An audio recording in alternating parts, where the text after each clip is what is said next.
Hello and welcome to Momentous Live, episode 26. If you can believe it, as Gray pointed out last week, this is going to be our demi-annual episode. Half-year special.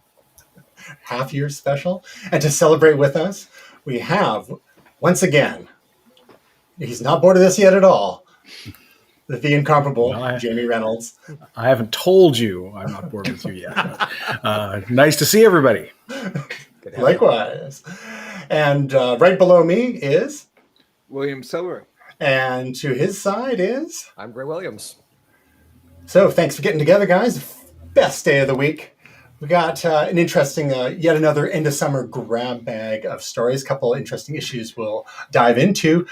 So let's get right to it with a little bit of a follow-up first. A few episodes ago, we talked about some of the details that Microsoft announced regarding upcoming Windows 11th, Windows 11. And we got a release date, October 5th. 6 years after Windows 10 launch. Can you believe it's been 6 years since Windows 10? I can't. That's a lie. That's a bold-faced lie. Windows 7 is still in beta. This is ridiculous. That's not happening. And I'm still waiting for Windows 9, personally. I'm not sure what I'm lost in the phantom zone. So Jamie is our official Windows correspondent, and Gray is our half Windows correspondent. How long will you be waiting before you go ahead and install Windows 11 on your daily driver? Personally, I think I will probably, I like new tech, and I will assume that the beta testers have done their job and found out if there's any major issues. The computers I have at my disposal are all fairly updated, but the reality is I don't know if there's much that's going to get me super excited about this new Windows software, a new operating system. Operating systems haven't done much for me since Bill Gates was dancing on a stage. So it's more about it's going to look pretty. It might function a bit better, but it's nothing I'm going to be clamoring for. When it suggests, hey, you want to update, I'll probably just say yes and let it ride. But it's not an important upgrade for me. Now, Gray, What game do you run on your Windows gaming PC? My killer app is Destiny 2, which incidentally last week actually made my Windows PC less necessary. I know this sounds crazy. Although, okay, so here's the thing. Destiny 2 runs on PlayStation 5 at 60 frames a second at 4K. I have currently an AMD 3600 Ryzen in there that runs it at about 50 frames a second, but my brand new Ryzen 5600 just showed up because my old one was defective. So this is going in. And just to kind of answer Jamie there, you're not clamoring. I've got my clamor on. I'm fully clamoring for this right now. This will be October 5th for me. I'm excited. I'm stoked about this. Rounded corners, really, finally, at last. That's all we needed. So I guess. I ended up watching, I think it was like a 30-minute video from one of the guys over at Linus Tech Tips today about some of the things that this is done well. Some of the things that they were a little concerned about. It's interesting because as much as Microsoft has ejected a lot of the cruft, by way of support for older devices, there's still apps in here that have the 16 color palette from Windows 3.1. And if you dig deep enough into Mac OS, I think you can find some ancient nuggets in there as well. But it's just interesting that there's some things where they're taking the approach of, it's not broke, don't fix it, which I kind of admire to a degree. Like, it's fine. The big challenge, I think, for a lot of people is, sometime during this podcast, my computer is going to flip over from day mode to night mode, and all the screens are going to go black and everything. And that's kind of nice on your eyes. But you open an app that doesn't support that, and perhaps not even the wee hours, it's like 8 o'clock here in the middle of winter. It's just like, oh God, what have I done? My retinas. So it'll be interesting to see, are there people out there who will update some of these older apps? Probably not. The ones like the phone dialer. Can we even do that with these things anymore? I don't. But the fax functionality is the important thing for me. Yeah, it's interesting. It's like there are some parity features that we're starting to see. Like, you've got this the control panel and the side dock for Apple, where you can kind of bring out your widgets. Microsoft's got a similar thing. But from what I'm hearing, it's just Microsoft stuff, and you can configure it through MSN, but there's no as of yet, third-party widgets for it, which seemingly like really kind of limits the functionality of that for me. So it'll be interesting to see if they open that up. This one's felt very secretive.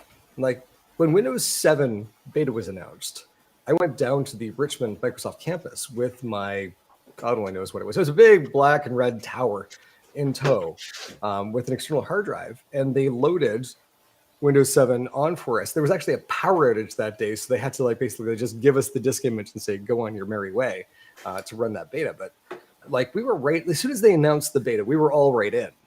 And you know, Windows 8 was one of those things where I ended up with an ultimate disk from some promotion or another. Windows 10 was the free upgrade to that. This one, I mean, it was almost an accidental leak, right? Like we saw the beta hit the market and people were installing it, and you can't do that, and they were shutting leaks down everywhere. But this was what, a month ago, 2 months from the hearing about the beta to an operating system launch feels far more Apple than Microsoft has ever felt. Like it's just the fact that they kept it in their wraps. This just feels like a whole different ballgame, and so I'm really curious to see where it goes. The center mounted start menu feels a lot like the dock, so it's just. And that's nothing against doing it or not doing it. It's just it's interesting to see sort of the similarities as these kind of it's almost double vision as they kind of come into focus over top of each other right now. And just to Jamie's point, you know, the sexy features of an operating system, quite frankly, like I found that Apple's had a lot of them. The unified clipboard, something that you can get with Pushbullet and a few other things on PC, but it's something I don't even think about now. You know, I've got an authenticator app on my phone. I get the code. I tap it on my phone, I hit paste on my computer, and it just works. So just finding that ecosystem and seeing if they can find some parity there without having a mobile platform is going to be, I think Windows 11's got its work cut out for it, but I'm eager to see if it rises to the challenge. So when it comes to a brand new operating system, I remember in the folly of my youth, back in the 90s, and being super keen to install betas, and if not, then betas, at least gold masters or new operating systems, day and date. As I've gotten older and hopefully wiser, I don't do that as much. And I know it's great. You don't do that as much yourself anymore either, especially on daily drivers like your mission critical devices. I stick to much less dangerous things like jumping out of planes and juggling fire. Exactly. So I've got one beta software running here on my iPad, which is iOS 15 beta 7 right now. But when you think about it, this is the intermediate device, right? I've got the phone and I've got the computer. So if this kind of flakes out on me, it's my convenience machine as opposed to my necessity machine. My PC is one step past that. It's my amusement machine. So would I have installed the Windows 11 beta? You better believe I would.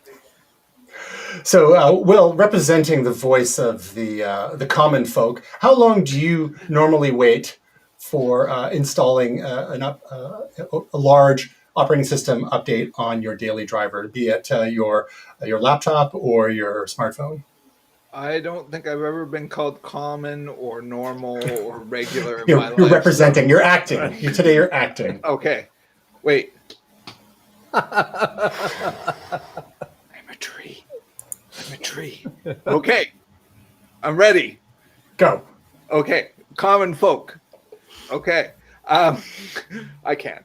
But the thing that strikes me though on a non-common folk angle is in my professional life, I work a lot with computers, a lot with websites, a lot with tech support, and with helping clients and customers and users on websites.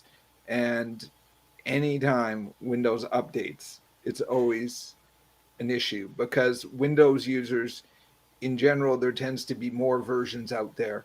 There tends to be more legacy, both of Edge and Internet Explorer, but also operating systems, and that can be a huge trailer. Just because Windows is so ubiquitous, it just can add more issues in terms of tech support and things breaking down, and there just being more differences out there in the marketplace. Now, having said that, maybe things have changed, but I I mean, the one that still haunts many web developers is Internet Explorer 6, which was a huge problem and a huge difference. And for many, many years, required fully different, sets of code, sets of markup languages to deal with it. So anytime I always get a little bit shell-shocked when a new Windows comes out or a new Internet Explorer. But that's just me as my professional life, not as a user. I mean, I use Windows in work environments and all that, but I'm not talking about a user. It's more like having to deal with problems than actually enjoying the software and using it myself. Yeah, the brilliance of the old versions of Internet Explorer saying, let's embed ActiveX controls in web pages. Yes. So I think, generally, unless people have a burning need to update with the major releases, I tell people to wait. Like security updates, Patch Tuesday comes around on a weekly basis for Windows users. Get those security updates and the bug fixes installed regularly. But there's generally no rush. Windows 10 is still going to work for a long time, and Windows 7 is like Windows 7 is the new Windows XP. It's generally pretty solid, still being used by lots of folks. Windows 10 is going to be the new Windows 7 again, pretty solid, decent UI. If you dig below the layers, it's like an archaeological dig. You see as Gray mentioned, the different strata of interfaces of days past when you dig deep into the control panels, for example. It's interesting. My wife works for a bank, and she is just in the next couple of weeks getting a new computer for her working at home, and it's updating from Windows 7 to Windows 10. So it's it's still a thing. It'll always be progression. Yeah, that's how banks do things. They take it pretty easy, slow and pretty easy. Now, Jamie, you're an Android user. I am, yes. Knowing that Amazon's Android store is coming to Windows 11, is that something that appeals to you at all? I looked into that, just curious about what was happening there. I don't think, from what I read, that it'll be available, interestingly enough, at its first release. But no, what I've kind of realized is, for me, it's just about the information flow.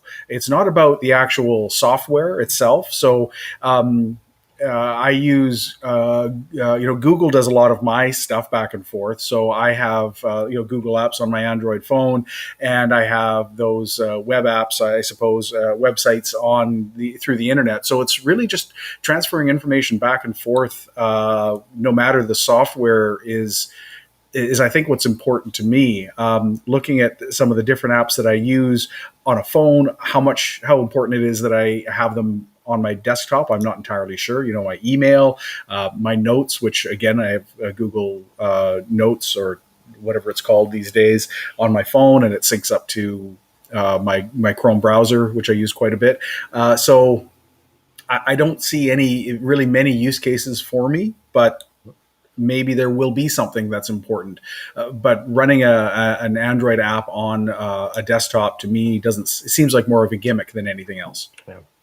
Unless there was some, like if there was a mobile game, for example, that you really wanted to be able to play on a side window on your. Again, you got your phone. A real job, yeah. I kind of like the delineation between them. Actually, I like having I use my desktop because it's a desktop. I use my phone because it's a phone and it's mobile. So there isn't going to be a huge amount of crossover between the different kinds of software you use for either. There's going to be some. There always will be. But I think the information that I need to cross-platform. For instance, I've got, what do I have? I have my password keeper. So it's, it's set up I've had one for years that's on my phone and it's on my desktop. It has the software is set up for both, but it syncs through either Dropbox or Google Drive or whatever it is. I keep it encrypted on there, and it does the trick. So again, it's just about the information transfer, but the apps themselves, I don't think will matter too much to me.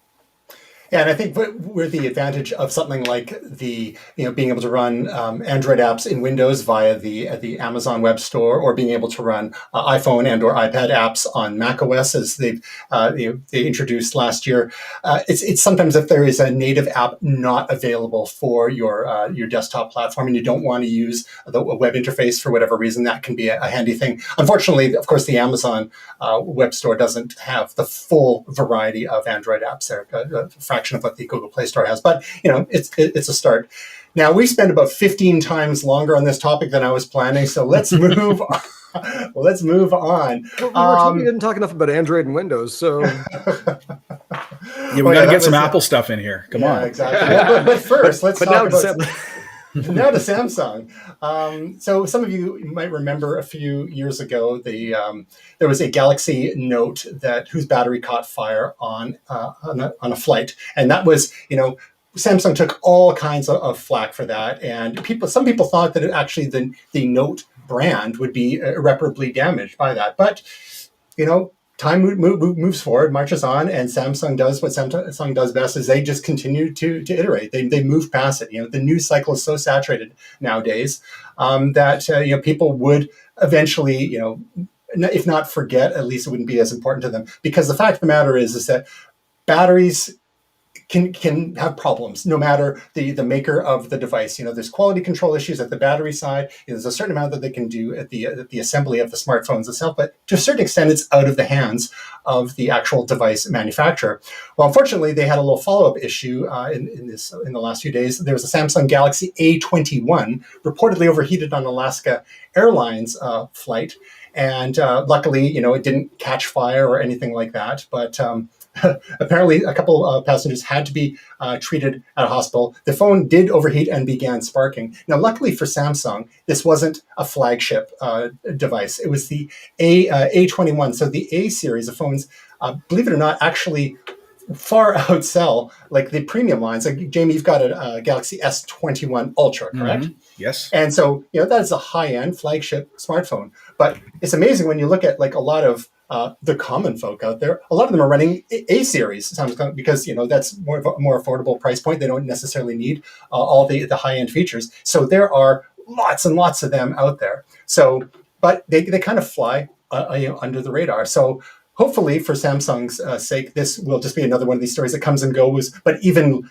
more so, given that it's not the flagship. So just very quickly, I just want to do a round robin with starting with you, Will. Have you ever had an experience with a battery issue, either smoke or sparking or swelling or anything like that?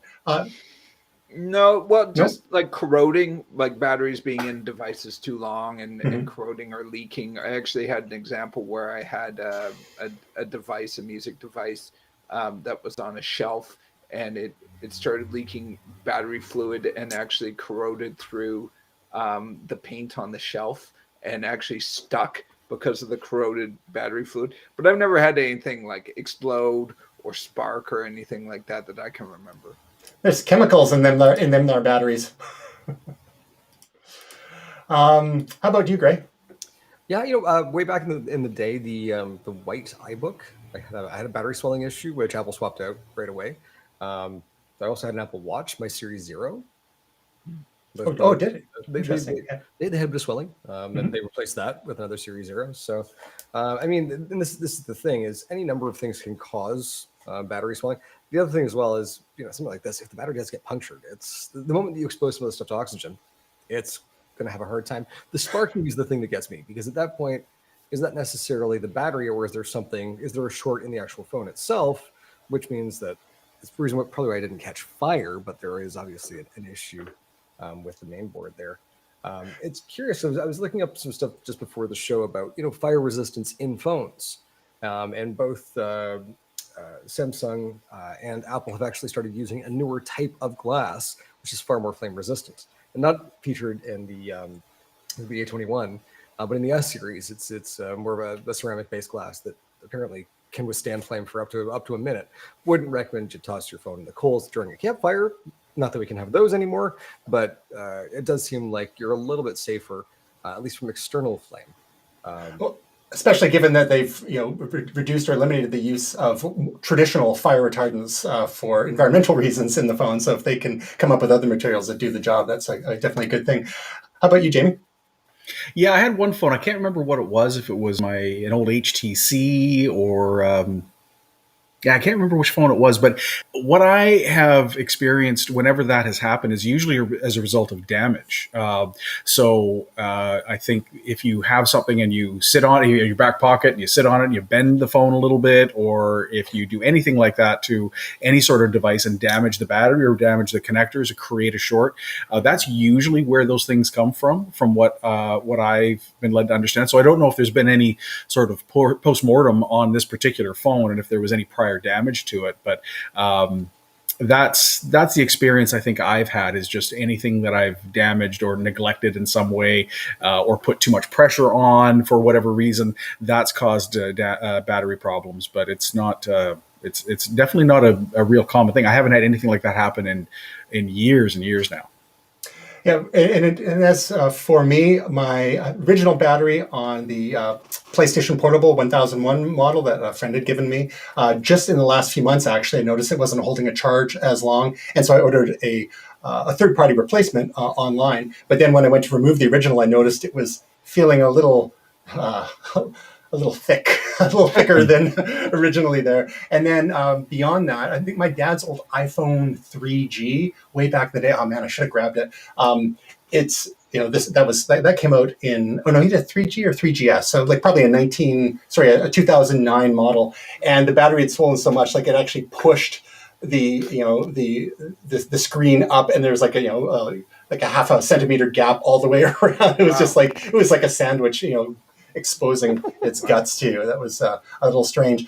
So speaking of flights, one of the things, especially if you are you have carry-on, as we know, we're not really supposed to check baggage with all sorts of like lithium-ion batteries. You're supposed to bring it on your carry-on, and even then, they recommend that you at least half discharge or fully discharge your batteries if at all possible, because it's better safe than sorry. You don't want fully charged batteries on flights where and just think of a few hundred people on a flight and all of these devices with all these batteries on them. There's lots of potential things that could go wrong. So out of an abundance of caution, especially if you're bringing extra batteries for say like a drone or a DSLR or the laptops that still have removable batteries. I used to have some, like you'd carry one or two extras in your bag if you needed an extra workout.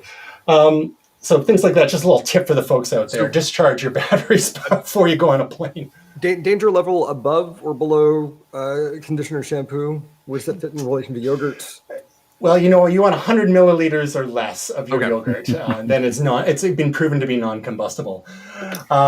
So along the same lines, the Samsung's new Galaxy Z Flip and Z Fold, which have been getting pretty decent reviews across the web, and including YouTube, they've just announced a feature called Protect Battery, which actually limits charging to 85% to help prevent wear and tear. Now, there are similar features on other phones, including iPhones, which will limit your charging to 80% until such point as it thinks you're about ready to, start your day. So, maybe it'll charge to 80%, say, till 6 or 7 a.m., depending on when you have your alarm set. And then in the last hour or so before you're ready to start your day, it will only then top you up to 100%. So in this feature from Samsung is a little bit different. It just caps it at 85%, and that's it, unless you go into the device care more battery settings to do that. So I think this is a good sign that the device makers are starting to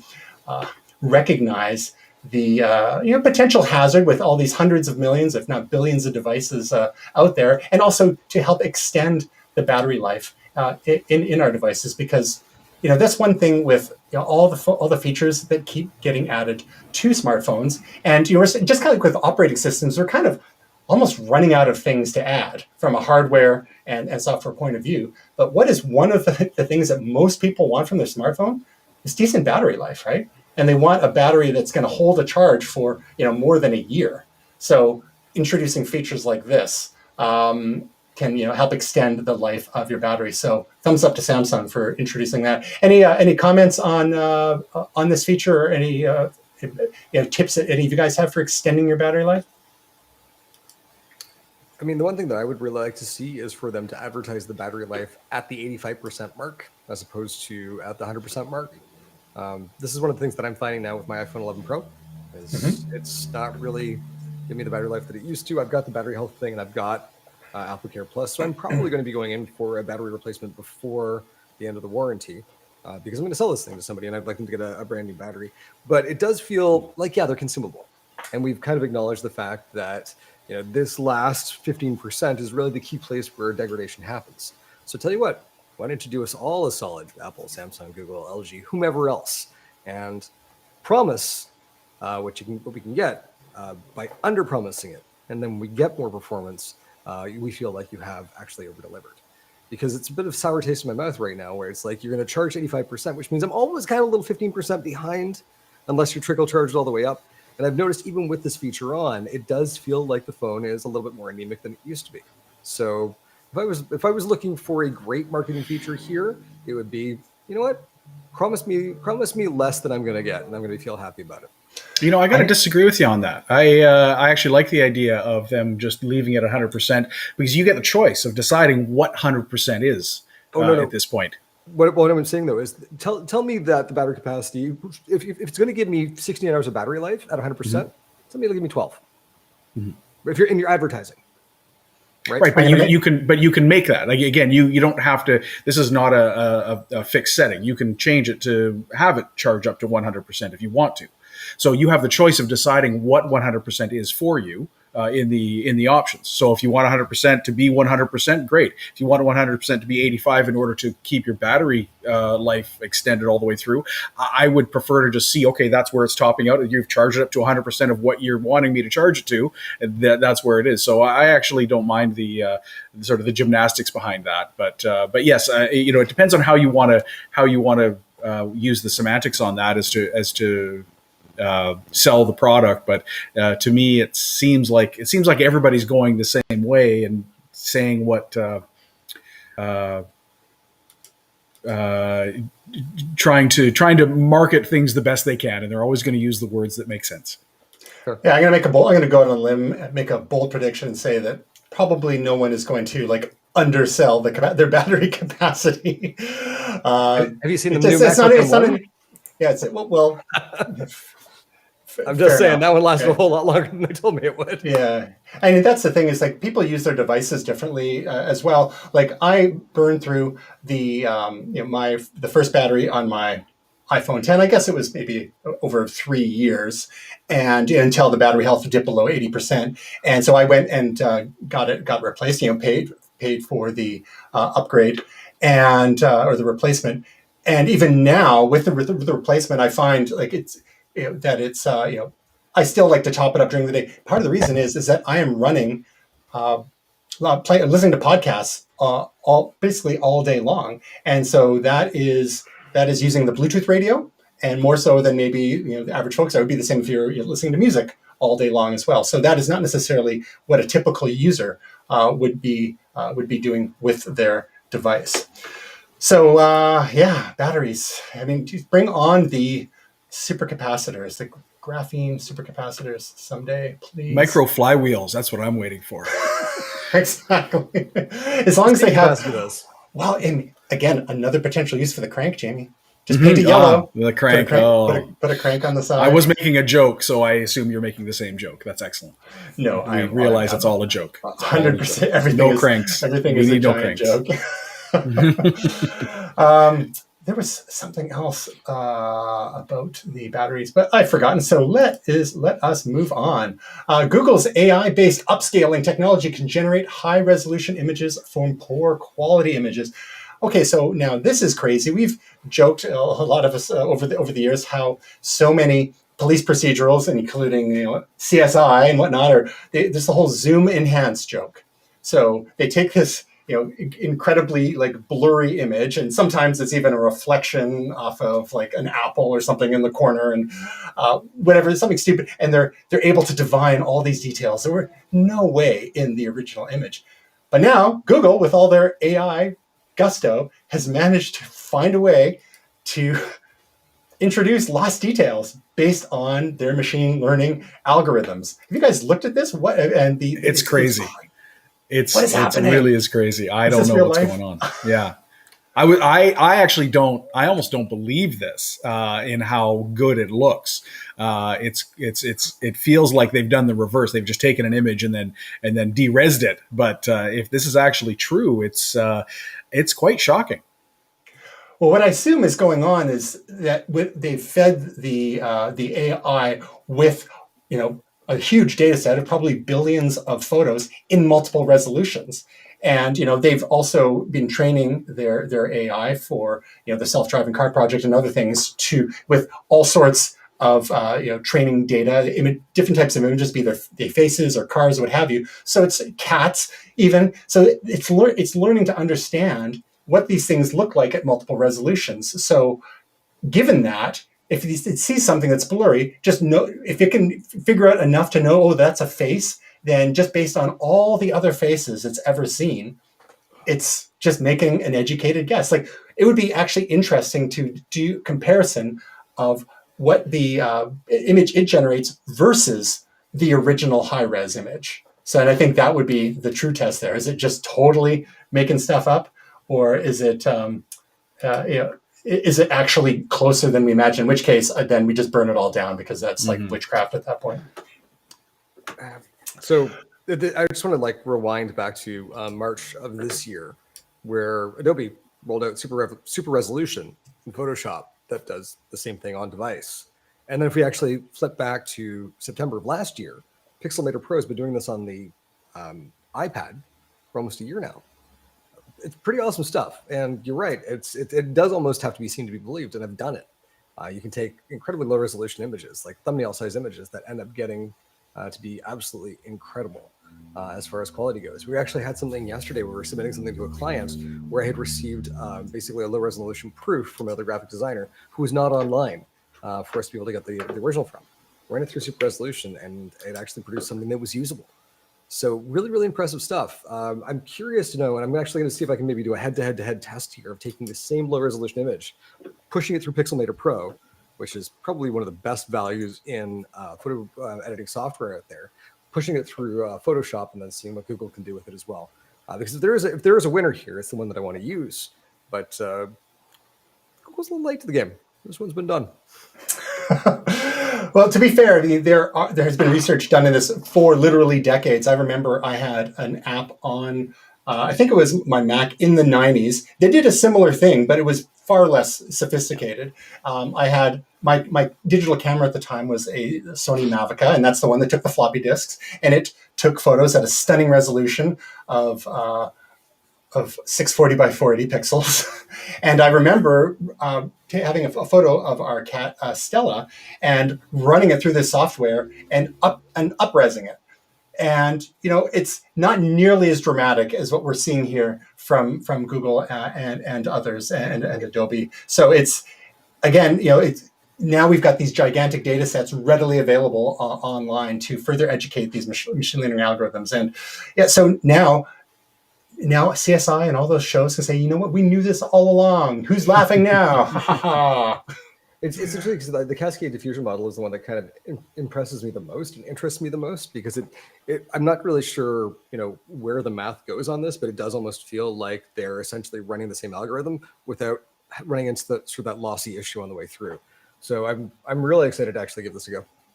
Yeah, Well, it's really impressive from a graphic standpoint, especially just in the last number of years. Photoshop, but many other image programs and softwares have gotten really good at being smart about finding edges and understanding how faces work. But even features like content aware fill that Photoshop added a few years ago. I mean, you have to be careful and you have to know what you're doing with features like that, because you can't just select stuff willy-nilly, but it's usually fairly bang on if you're careful about what you do and you know what you're doing. And so some of this sort of extrapolating and analyzing images and finding better images, one of the biggest things, and often the first thing that people do is cut out somebody's head and put it on someone else's body, and that's gotten way easier. There's all these features now with smart wands and stuff like that in Photoshop, and it actually auto pulls people out now. You can make the selection of the person. It's super easy in the current version of Photoshop. So I think this is just photo technology getting better at understanding about, you know, where edges are and what faces look like and things like that. So it's I think it's only going to get better, actually.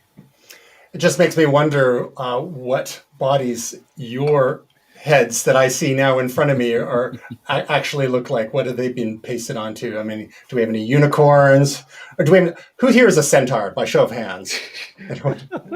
Well, you know, I hesitate in saying this, but I will anyways, is that the joke often back in the early 2000s was the first thing anyone does learning Photoshop is put Hitler's head on someone else's body. And then you go back in time and erase that. It's sort of time. Exactly. Godwin's law at its best. Good job, guys. Exactly. So moving right along to our next story. This is an article that I found from a website I subscribe to called Monday Note, and it's two main guys, Jean-Louis Gasset, who actually was an Apple executive back in the late 80s, early 90s, went on to start Bee Inc., which almost got purchased by Apple, but then they decided to buy Next instead and brought Steve Jobs back into the fold. So this Monday Note is a collaboration between Jean-Louis Gasset, who obviously has decades of insider experience in the computer industry, and then the other fellow is his name is Frederic Filou, who comes more from a journalism background, with a tech angle as well. But Frederic's latest article talks about something that was kind of flying under the radar, at least under my radar, and it had to do with the space race that is going on between corporations, and not the typical corporations that you're thinking of. So we've talked in past episodes about SpaceX from Elon Musk, and Jeff Bezos. Blue Origin, Richard Branson's Virgin Galactic as well, and these are very splashy, high profile, big egos involved. Who can be the first to space and all that, as we've discussed previously.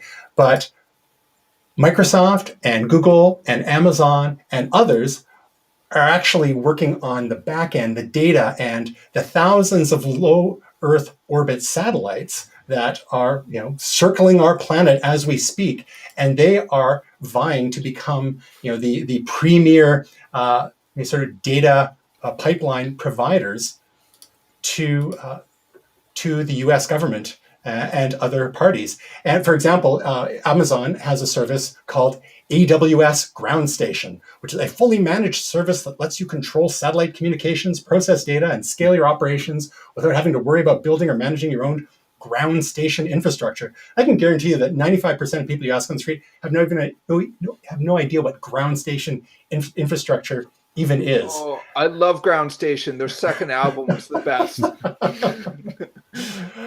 So this is one thing as it is too, and so you got and then of course the question to a lot of people's mind is, well, what about the other giants? So we mentioned Microsoft, Amazon, and Google, of course. Well, then some people say, well, what's Apple doing? Because also one of the largest companies in the world by market cap.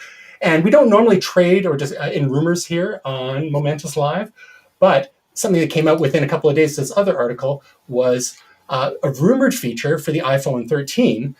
Who knows if it'll actually materialize? Sometimes these rumors are off by a year or two, quite frankly. But apparently there's rumored satellite support in an upcoming iPhone model, which is a total, mind-blowing kind of thing when you think about it. But that it may be for emergency calls and messages when you are actually out of cell range. So, Gray, being the Momentous official space correspondent, what are your thoughts on these two seemingly interrelated stories? I believe my actual title is Space Cadet. But looking at this, it's kind of interesting because, going right back to that original story here, the idea that space belongs to anyone actually runs afoul of a 1967 convention, which was part of an international group of countries basically deciding on a bunch of different things. The moon doesn't belong to anyone. We're not going to fire nukes off in space. If your space thing causes damage, it's your fault. We'll give help to astronauts if they land anywhere. There's a couple of different things that go on there as well. And so that was back when countries went to space. Ah, yes, the golden age. But now we've got companies going to space, and none of them have signed on to this. And so the liability of what's going on in this area is interesting. We've already got tons of space junk up there. It's a little worrisome now that we're putting a lot more. As a budding astronomer, Elon has run afoul of quite a few of us because he's putting a big old line of dots in the sky that you can't see around. And painting them black, Rolling Stone style, is not actually fixing the problem. You're basically putting a big block in the way. There's not much to be done about that, except perhaps using rheostats in lower orbit, but that's for another podcast. Looking at this right now, there's some interesting things. It looks like Apple has placed the parts orders for radios that have this support. And I had a chance to use this recently. Ray went on a camping trip that I didn't go on, and she was out of cell range. We've actually been out of cell range a lot this summer. And so not having access is great, but not having access in an emergency is worrisome. So I started looking at different technologies. There's the Spot X two-way satellite messenger, where you can send messages back and forth. And on this most recent camping trip that she went on that I didn't, somebody had access to one of these. And so I got a message from a telephone number that I recognized the language that we use together. That was from her. It's like, oh, it's great. I'm actually able to stay in touch with you. And that one's actually you've got full communication back and forth. It sounds like, according to this story, that Apple is going for a more, you're pulling the ripcord. There's a serious emergency, and so I'll be able to fire off a GPS location or an emergency signal to give my location to someone, as opposed to that two-way communication. That makes sense to me from what we're seeing here. If it's anything beyond that, I'll be very impressed. But I think even this is actually a really reasonable thing. And I'd love to see more. It sounds like these radios are actually now going to become more commonplace. I think we'll probably see this in a lot more phones as well. There isn't a downside to this, right? Just make sure your battery is fully charged, because that signal's got to go to space. It's okay. I've got a radio with a crank. Perfect. You raise an interesting point, because one of the things I noticed in this article is they referred, we've heard of space exploration. Well, the hot term now is space exploitation. So, and it's easy to, beat up on, the corporate elite for these initiatives. But what they are ultimately doing is positioning themselves as a strategic asset for the security of the United States. And this isn't being done in a vacuum, because China has something called BATX, which is Baidu, Alibaba, Tencent, and Xiaomi, each of whom are also working on similar initiatives. So this could be a symptom of our upcoming Cold War. the dystopian cyber future that we're all looking forward to. Bring on Blade Runner 2049. Jamie, you like space? Any thoughts? Would you like to have a emergency backup messaging system in your next Galaxy, your S24? Yeah, I don't know how feasible. The radio itself, I'm very curious to see how something like that would work. The amount of power it would take to send a message into space would be significant. But yes, my oldest son, he's actually both my sons, but my oldest one especially is a big hiker. He does a lot of backwoods camping and is often out of cell range. So something like this is something that he's been looking at and is interested in. And I don't know the size of the current units and how they work, but it seems like they're fairly substantial from what I understand. They're similar in size from what I understand to at least the half of a phone. Maybe that's all battery. I'm not sure, but to make something like that actually function, I think we're a few years out, but I think it's a great idea if it can actually happen. Hey, I'm all for it. I think those kinds of technologies. To think of what it would have done for Tom Hanks when he crash landed that plane on that island, right? It would have been a game changer. They had the conches. They had the conches and the radios from the fillings, so they were fine. Yeah, and the submarine that showed up. Mm-hmm. Exactly, yes, and the Globetrotters. Yes, you stole my line. No, that's when they totally jumped the shark, right? Yeah. Boy. So yeah, and then so Jamie, what do you like? How long is it going to be before the UAPs take action on all these low Earth orbit satellites? Because dude, they're already doing it. You know that. You just can't talk about it. That's right. Fact. Next up, Polaroid's Now Plus connected camera comes with 5 clip-on lens filters. Will, is this exactly what you wanted? This $150 snapper works with the redesigned Polaroid app. I have to admit, I have a soft spot for Polaroid cameras. My grandparents had one when I was growing up, and just the whole novelty of being able to take a photo and get results, within a couple of minutes. Kids these days are so spoiled with digital cameras. They want to see the photos right away. We had to wait 2 minutes, gosh darn it. And those prints were like $1 a pop. Still are.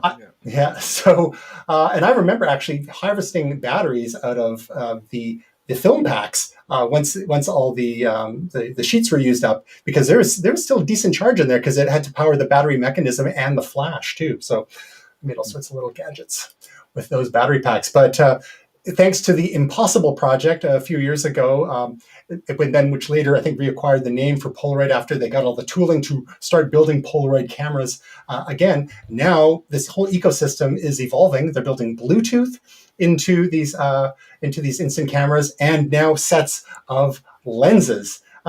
Will, you've got some photographic gear in your kit. Does the thought of a nouveau Polaroid interest you at all? Here it comes. No. Sorry, that's my thing now, I guess. No, I mean, like you, I have some nostalgia. My mother had an old Polaroid, one of those white jobbies, back when I was a kid. My niece has the previous version of this, I believe. They're kind of cool. They're kind of fun. Serious photography, not so much, but it's just one of those things where I think it's an experience. And if, people like these, then I think it is kind of a fun little, almost like a toy or a photographic toy. I think it's nice to have the option of having the Bluetooth, have the digital kind of component, but also having the physical component. There's something, that's great about having a billion photos on my phone of my cat. But then, you miss having the physical photo. One of my cats recently passed away, or a couple months ago. And we actually got a picture printed and hung on the wall for her. What a concept. Yeah. So, but we realized we have no physical photos of any of our cats. They're all digital. So, I mean, there's something to be said for having the option. I think that's kind of lost is having the physical prints these days. But, it's nice to have the option. It's nice to have both. It's not one or the other. You can have both. So I think that's cool from that perspective. I don't think this is a serious bit of kit, as people might say. The lenses are kind of cool and fun and add to the kind of, like you say, almost like analog Instagram, perhaps. Now, Jamie, your boys were born long after the age of Polaroids. Would they even know what one was if you were to show it to them? I kind of doubt it. There was that one song that talks about shaking it like a Polaroid picture, Andre 3000 and Outcast. And so they may understand it from that. Other than that, technology is moving so quickly that there's a lot of things that they would be unfamiliar with. But it might have that retro cachet that some people might enjoy. Actually, as a quick aside, we have a new refrigerator on the way. I have an old Frigidaire fridge that is a real retro from the 1950s fridge that we use as our daily driver fridge. And it's got the crank handle, open it up, got the ace box inside. And we've just decided it doesn't keep things quite as cold as we would like. So we have a new one coming made by Smeg, and it's a retro fridge. So it's the same nice curved style as the original, very similar size. And so there is something to be said for having the aesthetic, having something physical to play with, and that tactile feel is something that will draw certain people. So I'm sure there's going to be some fun things. Just to be able to walk down the street and take somebody's picture and give it to them might just put a smile on somebody's face. And as we all know, a little bit of extra smiles these days isn't a bad idea. It also just feels to me. Oh, sorry. No, go ahead. Just jump in there. I also love, there's a couple movies and pieces of fiction that I love that have this sort of analog, retro, impossible technology. So Loki was one recently with very analog monitors and devices and diodes and all this kind of stuff. Of course, Star Wars, retro tech. You look at some of Blade Runner, even the most recent movie that came out, some of the monitors and screens, dots and very fuzzy CRTs and stuff like this. There's something very romantic about that analog technology, and it to be sophisticated and retro at the same time. There's something super cool about that. All I was going to say is that any Red Dwarf fans would know what an unfortunate name Smeg is. I wasn't going to say anything. I'm so sorry. Gray, you had Instax a few years ago. What can you tell us about your experience with that and what your thoughts are on Polaroid's efforts the last couple of years? So I love what Impossible Project did with Polaroid to Fujifilm, though, because Fujifilm did bring back the instant film market with the Instax models, and there are a ton of them. They've got some really cool ones. The Mini 90, the Mini 40, Mini 40 is brand new. Has this old timey sort of almost leatherette look to it. The Mini 11, the Mini 7 now are kind of the ones that I had, which had sort of like a bulbous sort of finished. The interesting one there, though, was the Mini Li Play, which you can record a voice clip with it, which is encoded as a QR code on the final image, which you can scan with your phone and then hear what somebody was saying during the shot. As long as the servers are still running. Yeah, right. Which, is what it is. But one of the interesting things here that I find is that they've actually kind of evolved the Polaroid line back closer towards what it was. And my parents actually still have probably one of the last built Polaroids before it went defunct. And they're able to get new film for it now, which I think is really neat. I don't want to be producing an image of every single shot that I take, but I do find the ability to, one, have something that's a little bit more special, where there are only a certain number of these. There's only one of this shot that I will get out of here, unless you're using one of their printers to produce it. But this feels scarce to me, and I think that scarcity is actually important. So I love this. It's just I think it's a really interesting creative expression. It's more of an artistic tool now than it is a gadget. And I think that's kind of cool. So speaking of things that are not so scarce, we have an Instagram story, and Instagram has exploded over the last decade or so since inception. It was purchased by Facebook pretty early in its history, and grew tenfold at least since then, and brought us Instagram face. Everyone with the same eyebrows now, the same lips, and so on. But Instagram has just announced yesterday that they will require users to provide their birthday. And I was gobsmacked that this wasn't a requirement beforehand, given that Facebook's had that forever as well. And especially with so much concern about child safety and the like nowadays. And it's not news that social media can have potential negative consequences for children, especially the younger they get, the less they understand the dynamics of it, and not to mention cyberbullying and all that sort of thing. So yeah, they will nag you until you enter your birth date now, and the idea here is that they're planning on launching. Get ready for it. A new service, like basically Instagram for children under 13. Whether or not that's a good idea is a whole other story. But Gray, where do you see the balance between the privacy aspect of having to dish over one's birth date versus the child protection aspect, given how dumb children really are? Well, it's really what it comes down to. Is just there's a number of factors at play here. One is the altruistic nature of wanting to protect kids, which is great, and it's probably a good 4% of this. The big one here is obviously advertisers are looking at Instagram and Google and everyone else, and with Apple and a few others pulling things in a direction where cross-network information sharing is no longer going to be a thing, and even inside your network, finding a way to identify who people actually are so that you can advertise to them accurately is a very powerful thing. I literally just finished teaching a class earlier today on SEO and SEM. We're looking at Google Analytics and finding, looking forward to the next 2 years, there's going to be quite a bit that's going to come into play that will stimulate our ability to see who people are, which is not necessarily a bad thing. The interesting thing about this story, if you scroll on down, is Instagram to default young teens to private accounts, restrict ads, and unwanted adult content.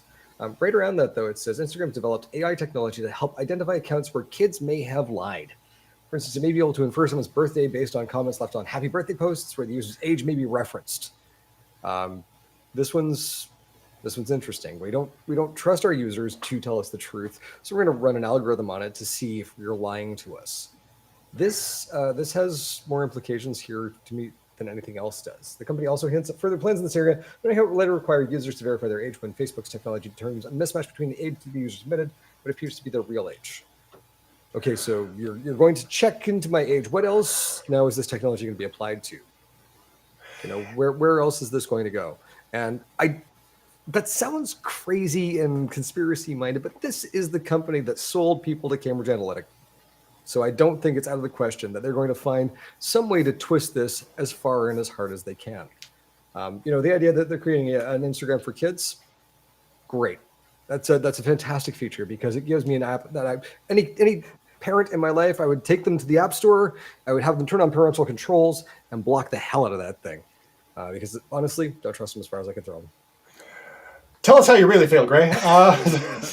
Then that's me pulling punches.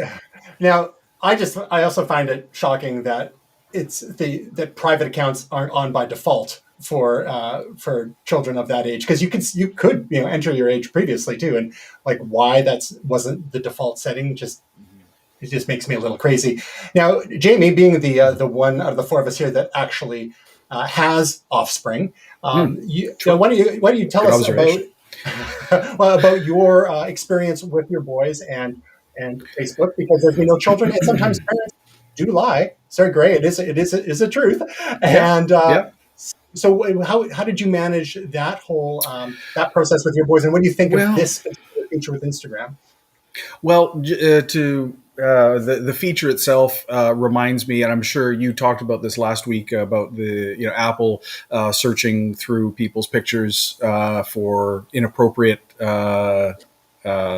pictures of kids. Again, as with that, it's like how far do things go? How far do you go with searching through people's stuff to get things figured out? So I'm not a big fan of this policing of things. Not that I have a problem with trying to protect kids, but I don't know if this is something a corporation should necessarily be doing. Sounds like they're doing it either for information gathering or for just to protect themselves for their own liabilities, which I can understand. Instagram/Facebook and Apple doing as well, but it seems disingenuous in both cases. With my kids, we always had the approach of the swimming pool analogy, where you've got kids and you got a swimming pool. The swimming pool being the internet, so you try your best to build some sort of barrier between them and the pool, lock the gates, but there's always going to be a chance that the kids are going to still get into the pool and possibly drown, or you teach your kids to swim. And so we always went with the teaching your kids to swim philosophy and saying, look, here's the pool. There's some problems with it. There, you can get hurt with it. Here's the things, the dangers you have to be faced with. They rarely use social media these days. When they were younger, they maybe did a little bit. They use Facebook Messenger to connect with kids, their friends as they've gone along, and the olds like me. That's since we're still all on Facebook. But it feels a bit like the corporations don't trust the parents to manage parenting and dealing with kids. And you know what? They might very well be right. There's not everybody does a great job, but ultimately, I think it's more of a liability issue to say, look, we're doing everything we can to protect people. It's parents do have to step up. We're doing what we can, and hopefully, you guys can sort yourselves out. But yeah, we always just kind of said to the kids, as uncomfortable as it could be, here's some of the bad things that can go on, and give them the straight goods. And most kids are actually, as much as you say as they're dumb, they're actually kind of smart. They turn dumb when they get to be about 13, but when they're younger than that, actually, you can they've all got some pretty good smarts from there, and they can understand what you're trying to say in most cases. And if you teach them what the good and the bad is, they'll take that through their life. That's what we found anyways. I hear there's good and bad in everyone. Yes, in me especially. We learn to do something with ebony and ivory. I can't remember how it goes. Anyway, we're getting short on time, so let's get to our next couple of topics. Thank you for your insights there, Jamie. And of course, who do these corporations think they are? I thought it was up to government to not trust parents how to teach their children. Also for space, corporations in space versus governments just doesn't make any sense. Cats sleeping with dogs. Mass hysteria. Will submitted this story, which I find I'm a little triggered by. There was some action on the McDonald's Canada Twitter account the last few days, and I'm just going to bring this up on the screen and let Will narrate us through here, starting with August 27th in all caps. The thing you have been asking for arrives 08/31/2021. Will, what did this make you think about when you saw it? So I think the interesting thing here is just how corporations use social media and how sometimes, Gray, Tristan, the three of us worked in marketing departments, have done copy, and sometimes you overstate things. You lazy marketing and you're just trying to generate some buzz. So what happened is the McDonald's Twitter account, the thing you've been asking for arrives. That immediately, as someone who's worked in a marketing department, you are leaving that way too open. And someone responded and said, McPizza? And the person replied, the McDonald's account replied and said, we can neither confirm nor deny. And then McPizza started trending on Twitter. Please send help, they said. Yeah. So the poor person got overwhelmed. They put out memes of them crying at one point on Saturday night because it was getting flooded. They said, I'm going to bed. I'm going to go drink some wine and watch Ted Lasso. I'm done for the evening or something like that. So it wasn't McPizza. I have an affinity towards McPizza. Some people don't. I think it's a bit of a nostalgia thing. There's a whole conversation about why, and it's probably a separate podcast about why it wouldn't be McPizza. They can't get the cardboard. Yes. Size of the pizza ovens, cardboard, getting through the drive-through windows, all sorts of fun things. They would have to recover all the old pizza ovens from the 90s from the bottom of the ocean.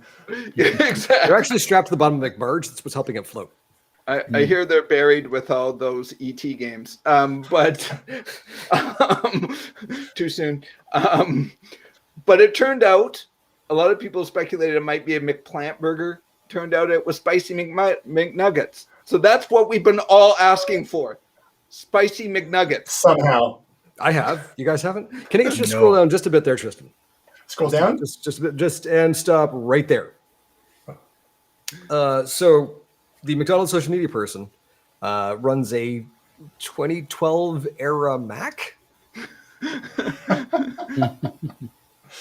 Yeah, but gotta love their font choice there. That's an old Big Cat style Mac. Marker felt. Yeah. I mean, It makes sense. McDonald's. Like, out of you guys here, sorry, Tristan, who here has actually eaten a McPizza before? Have you guys all? Yeah, you've all had them. Okay, they were actually really good. I liked them. I was 12, but I liked them. Yeah, they were quite a thing, and it was disappointing. You know what I kind of miss is I miss that, what was it, cornmeal that they sat on when they cooked them, and the weird stuff at the bottom there, and I don't know, they did a really nice job of it, and but it is. Well, what's that? We're not. You remember they had the half moon guy? Well, moon. Tonight. Apparently, we're not alone, because I don't know if McDonald's realized their marketing was going to trigger this. They do. Yeah, I don't think so either. I think they should. I think we should. You know what we need to do is we need to make our own McPizza oven and sell it and call it Kickstarter. Mixza or something like that. And I'm sure there'll be no trademark infringement there. One location in Orlando, Florida, that still serves McPizza. It's right next to Xanadu. Wow. When McPizza was launching, we were living in Victoria at the time, and a friend of ours was working at a location, and they had a launch event, after-hours event, I think the day before it launched, for friends and family, and it was all you can eat. Wow. Pizza. And, you know, when you're in your early 20s, just challenge accepted. Yeah. So yeah, I think this is just an interesting idea of how things can, you know, if you really think they're playing 4D chess, well, sure, maybe it's to get publicity, but really to build people up with that kind of hyperbolic language, just only to let them down. Like I was speculating with friends, well, maybe it's McRib. You know, there was also the McPizza angle. What could it be?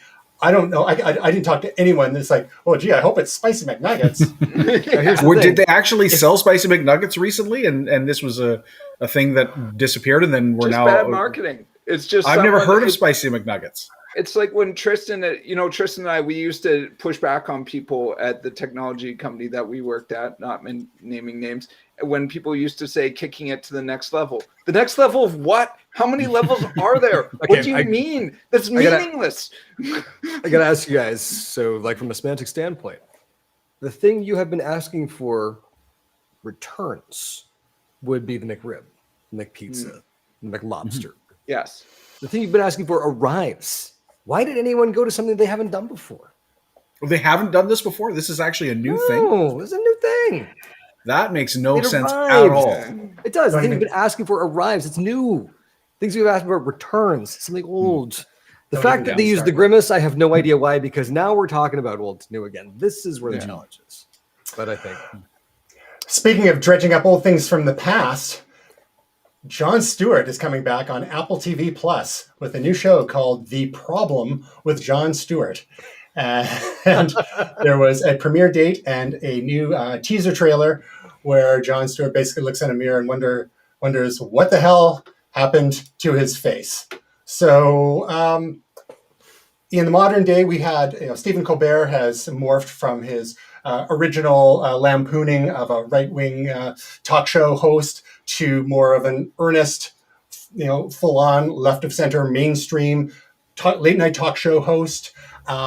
And we've had The Daily Show change hands from Jon Stewart to Trevor Noah. We've had all sorts of correspondence from The Daily Show go off onto a variety of projects from Ed Helms on The Office and Rutherford Falls, and and other dramatic and comedic series from the various hosts. Steve Carell has had a storied career in TV and film as well. And then, of course, Last Week Tonight with John Oliver, as in some way, I think it feels like a spiritual successor to the Daily Show, although without guests. Jamie, what are your thoughts on the return of Jon Stewart? Do you care? I really enjoyed watching Jon Stewart. I found he was very focused in his attention, and he could really narrow things down to a specific point that he wanted to get across. And I always appreciated that. So I think that it's a welcome return. I'm surprised that he actually came back. It sounded like he was actually done, but Apple probably just shoveled a bunch of money his way and just said, hey, come and do this, do whatever you want. Much in the style of Jerry Seinfeld when he did his Comedians in Cars Getting Coffee, which I loved watching, actually. I thought that was great. And it sounds like it's going to be I didn't really understand this, if this was going to be an entire series devoted to one issue, or if each episode was being devoted to one issue like John Oliver. But you know what? Hey, he is an engaging, charismatic person, and watching that was always enjoyable, no matter what he was talking about or who he was interviewing. He's excellent at what he does. So I think it's a great thing to have him back in the forefront. It would have been so much more fun, though, if he was in the mix while Trump was in power. That would have been really enjoyable. But I'm sure we'll get the odd little snippet about that when he comes back on the air. So it's being described as a multiple season, single issue series that aims to dive deep into the most important topics in today's America. He will be in discussion with the people who are impacted by the issue, as well as those who have a hand in creating the impact. Together, they will discuss tangible steps that can lead to a solutionary path forward. That's the first time today I've heard the word solutionary. Mm-hmm. So it's interesting. It sounds like there's more to it than just ranting. So maybe it's like, well, what can we do about issue X?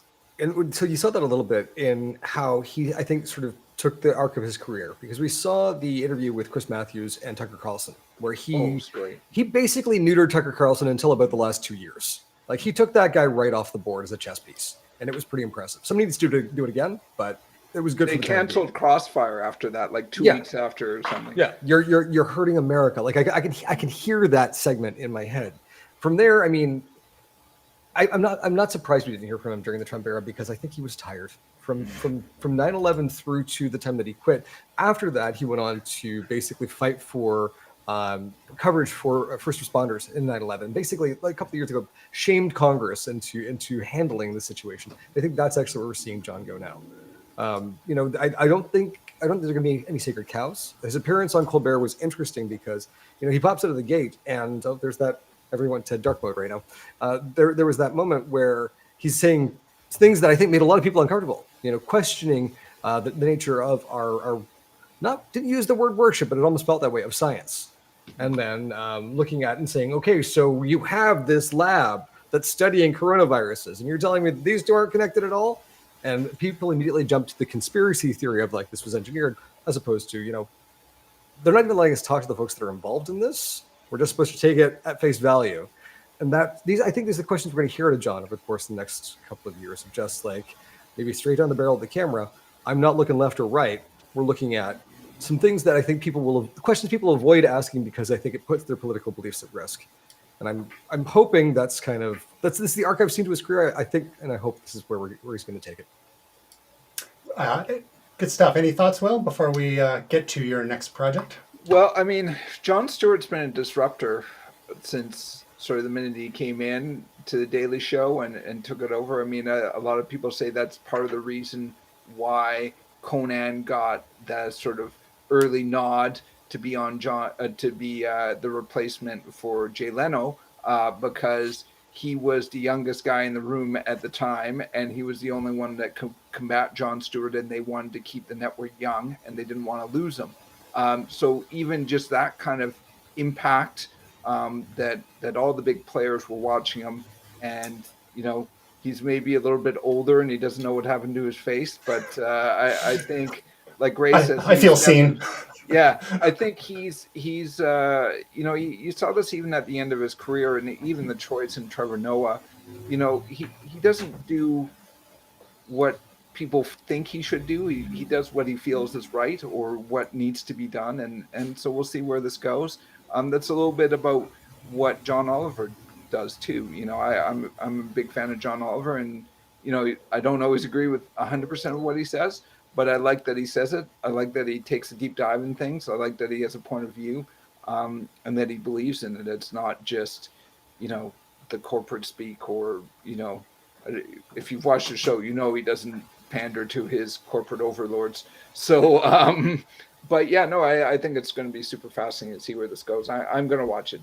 So it sounds like the shows are just piling up that Jamie's going to have to binge when he finally does his 1 week free trial of Apple TV Plus, and it's not going to fork over $8 for a month. Is binge a euphemism for torrent?